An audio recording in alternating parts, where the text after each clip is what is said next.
अस्सलाम वालेकुम भाइयों बहनों। 2011 में शाम के एक छोटे से शहर दारा में मौसम बहार की आमद थी। ये शाम का एक छोटा सा पुराना शहर था जिसकी पुरानी मस्जिदों और मीनारों से इस शहर के कदीम होने का अंदाज़ा हो सकता था। लेकिन अचानक ही इस पुरअमन शहर में कुछ ऐसा हुआ कि शाम और अरब दुनिया की तारीख ही बदल गई। कैसे शुरू हुआ अरब स्प्रिंग? कैसे एक दौर में मगरबी मीडिया से ये प्रोपेगेंडा किया गया कि अरब ममालिक में तब्दीली वाक़या हो जाएगी, लेकिन फिर उन्हीं अरब ममालिक में दाइश ने जन्म लिया। और कैसे फिर पाकिस्तान में ऐसी ही एक साजिश के ज़रिए एक और शाम बनाने की कोशिश की गई। मैं हूं डॉक्टर फरहान वर्क और आप देख रहे हैं आज़ाद मेंट्री। उमर एक स्कूल टीचर था जिसने हमेशा जिंदगी में कलम को ताकत से बेहतर होने का दर्स दिया था। उमर ऐसे ही शाम के शहर दारा में अपने दिन रात गुजारते थे। उन्हीं दिनों वो मुख्तलिफ कैफेज में अपने दोस्तों के साथ तब्दीली की चलती हुई हवाओं का भी जिक्र कर रहे थे।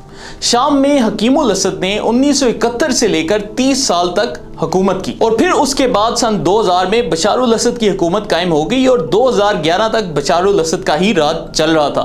बशारुल असद के इक़्तिदार से आम शामी शहरी कुछ अरसे से नाला थे, जिसकी चंद बड़ी वजूहात। नंबर 1, मजहबी फ़िरकाबंदी।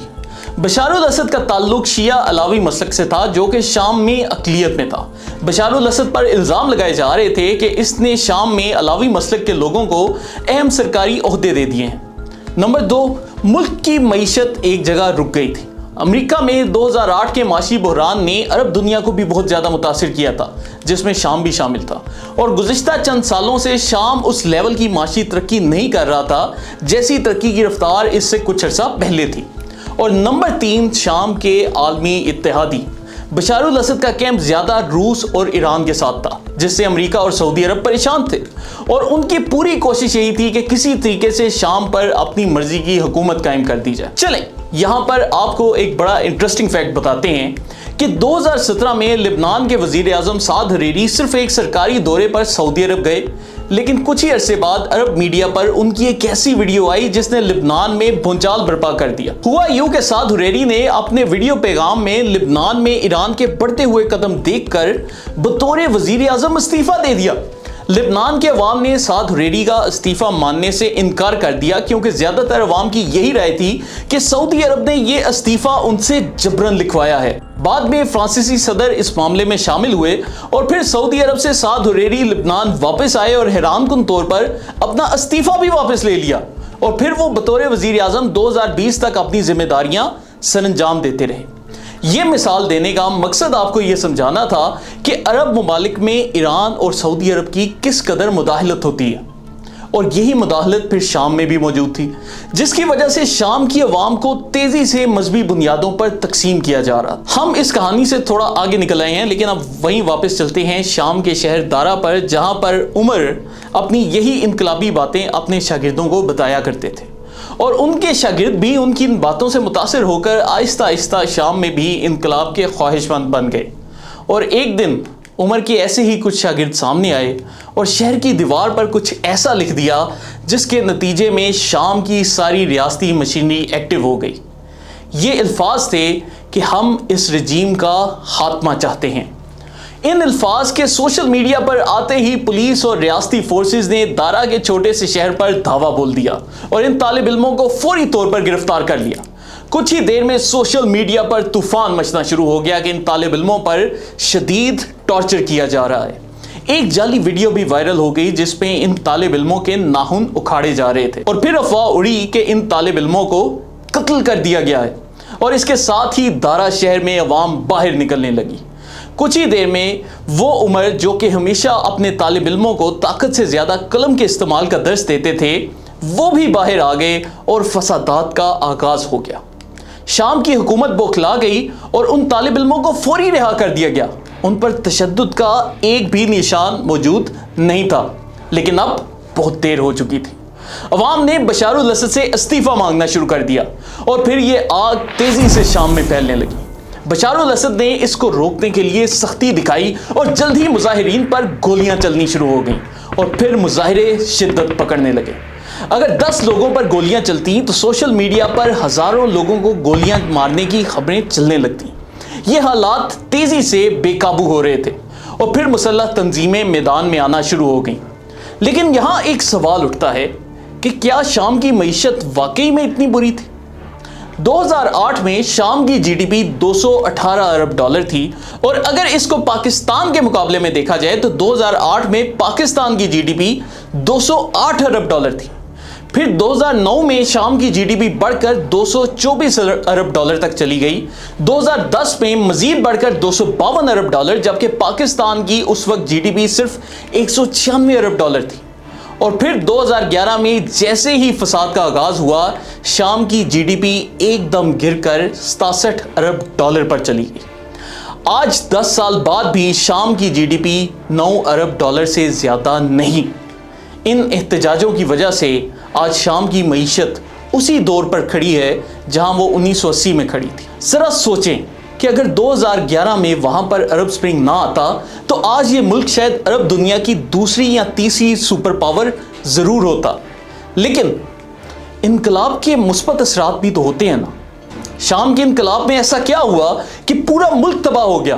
اور اس کا بھی جواب آج ہم آپ کو دیں گے۔ انقلاب کے لیے ہمیشہ ایک نظریہ درکار ہوتا ہے۔ روس میں انقلاب کے لیے سوشلزم کا نظریہ سامنے آیا، چین میں مارکسسٹ انقلاب کے لیے کمیونزم کا نظریہ سامنے لایا گیا، لیکن شام کے انقلاب میں یہ سب غائب تھا۔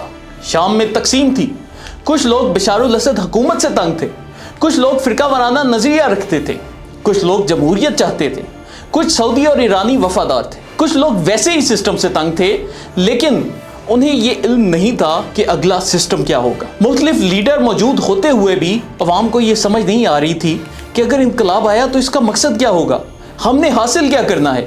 یہی کنفیوژن پھر شام میں زوال کی بڑی وجہ بنی۔ جب انقلاب کی وجہ ہی معلوم نہ ہو تو پھر فساد جنم لیتا ہے۔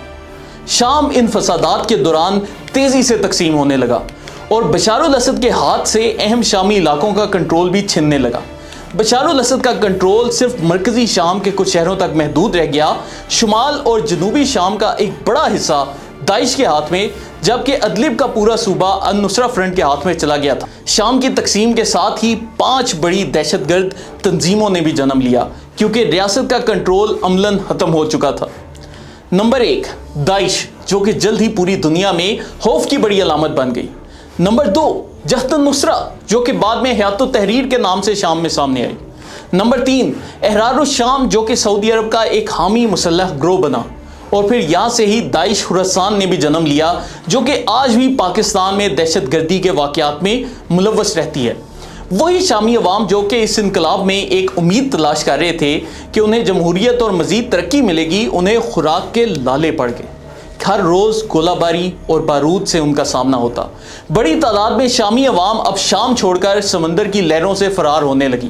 آپ سب نے ایک بچے ایلن کردی کی وائرل تصویر دیکھی ہی ہوگی، جو کہ 2015 میں اسی طرح اپنے والدین کے ساتھ شام سے ایک بدقسمت کشتی میں فرار ہونے لگے، لیکن ترکی کے ساحل پر ایلن اپنی والدہ کے ساتھ کشتی ڈوبنے سے فوت ہو گئے۔ آج یہ تصویر 21ویں صدی کی سب سے پر اثر تصویر مانی جاتی ہے۔ اقوام متحدہ کے مطابق شام کی سول وار میں 4 لاکھ لوگ اپنی جانیں کھو بیٹھے، جبکہ بعض دیگر ادارے یہ نمبر 6 لاکھ یا زائد بتاتے ہیں۔ شام کی آدھی سے زیادہ آبادی آج بھی مہاجر بن کر دنیا کے مختلف ممالک میں اپنی زندگی گزار رہی ہے۔ معیشت مکمل تباہ ہے۔ اگر آج کسی شامی سے یہ سوال کیا جائے کہ کیا 2011 کے احتجاج تمہارے لیے اچھے تھے، تو آپ کو اس کا کبھی مثبت جواب نہیں ملے گا۔ انقلاب کے لیے ایک بلو پرنٹ چاہیے ہوتا ہے، ایک مکمل پلان دیا جاتا ہے کہ اگر یہ انقلاب آیا تو معاشی ترقی کیسے ہوگی، زراعت کیسے بہتر ہوگی، فوڈ سیکیورٹی کا کیا نظام ہوگا، ملکی مسائل اور ان کا حل کیسے ممکن ہوگا، کیسے عام آدمی کی زندگی بہتر بنائی جا سکتی ہے، حکومت کا ڈھانچہ کیسے ہوگا، کیسے نظام کو بہتر بنایا جائے گا۔ جب ان سوالوں کے جواب ہی موجود نہ ہو تو پھر ویسا ہی انقلاب آتا ہے جیسا کہ شام میں آیا اور سب کچھ بہا کر لے گیا۔ ایسا ہی ایک بلا مقصد انقلاب پاکستان میں بھی لانے کی کوشش کی گئی، اور یہ انقلاب ہوا 9 مئی کو، جب سابقہ چیئرمین تحریک انصاف عمران خان کی گرفتاری پر عوام کو سڑکوں پر لا کر پاک افواج پر باقاعدہ حملے کروائے گئے۔ کور کمانڈر کا گھر جلا دیا گیا۔ جو لوگ حملے کر رہے تھے وہ بھی شام کی طرح ایک انقلاب کی خواہش رکھتے تھے، لیکن انہیں یہ علم نہیں تھا کہ انقلاب کیسے لانا ہے۔ इस इनकलाब का मकसद क्या है? अगर ये साजिश कामयाब हो जाती और ये लोग फौज में तकसीम पैदा करने में कामयाब हो जाते तो आज पाकिस्तान की जीडीपी भी ज़मीन बोस होती और इन्हीं दहशतगर्द तंजीमों का मुख्तलिफ इलाकों पर राज होता, जैसा कि शाम में हुआ। अल्लाह ताला ने पाकिस्तान को एक बड़ी तबाही से बचाया, लेकिन आज भी हमारे लोगों की अक्सरियत इन बातों से वाकिफ नहीं, क्योंकि हम इस बात से लाइल्म हैं कि आलमी दुनिया में ऐसे इनकलाब का क्या नतीजा सामने आता है। आप ये तो सुनेंगे कि बाहर से लोग पाकिस्तान नौकरियां ढूंढने आएंगे, लेकिन जो लोग ये दावे करेंगे उनके पास इसका प्लान मौजूद नहीं होगा। आप ये भी सुनेंगे कि हम इक्तदार में आए तो पाकिस्तान के लूटे हुए 200 अरब डॉलर पाकिस्तान वापस आ जाएंगे, लेकिन इसका भी प्लान मौजूद नहीं होता। इस वीडियो का मकसद किसी महसूस सियासी जमात पर तनकीद करना नहीं, लेकिन यह बुनियादी सवाल आपके सामने लाना है कि तब्दीली के ख्वाब देखना बुरा अमल नहीं, लेकिन तब्दीली के लिए इनकलाब लाने से पहले एक मर्तबा यह सवाल खुद से ज़रूर करें कि जिन लोगों की खातिर आप ये तब्दीली या इनकलाब लाना चाहते हैं, क्या उनके पास कोई प्लान भी मौजूद है या नहीं। और इसके साथ ही मैं आपसे इजाज़त चाहूँगा। अल्लाह हाफ़िज़।